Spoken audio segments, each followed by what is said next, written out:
的时间半暝3点，这场的比赛是南美洲甲澳洲两支同强的球队，阿根廷甲荷兰的大拼战。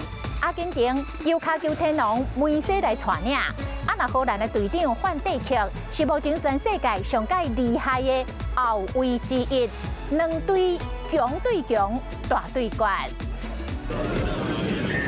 八强赛对荷兰的进行一天，阿根廷队长梅西同款带队练球，伊甲队友演练要怎传球突围。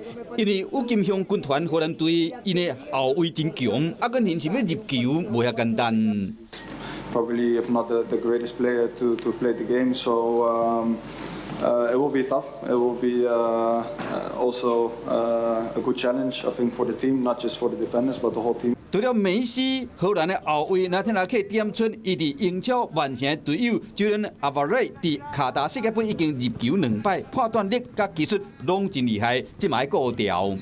有关组织荷兰队要防守阿根廷进攻的重要责任，都要交予荷兰队长。伊身悬195公分，唔但制空能力强，而且防守预测真准。梅西要进攻，要胜过伊一关。We try to do as much as possible in order to be ready for it, but hopefully we don't come to that stage and we can decide the game before. Getting into extra time or penalties. 针对阿根廷这场比赛，现代已经做好两队平手以12码决生死的准备。2014年荷兰甲阿根廷的4强赛，就是战120分钟，最后是12码对决，阿根廷4比2甲因拍败。 The same like us, he's a human, and he is not. For sure he's good, but for sure I can catch the penalties. 荷兰的总教练范加尔同款认为梅西真危险，派一个人加顾无够。荷兰队估计将会全队争取控球权，限制梅西去踢到球。荷兰队就会真可能反攻，进一步拍败阿根廷，进入4强。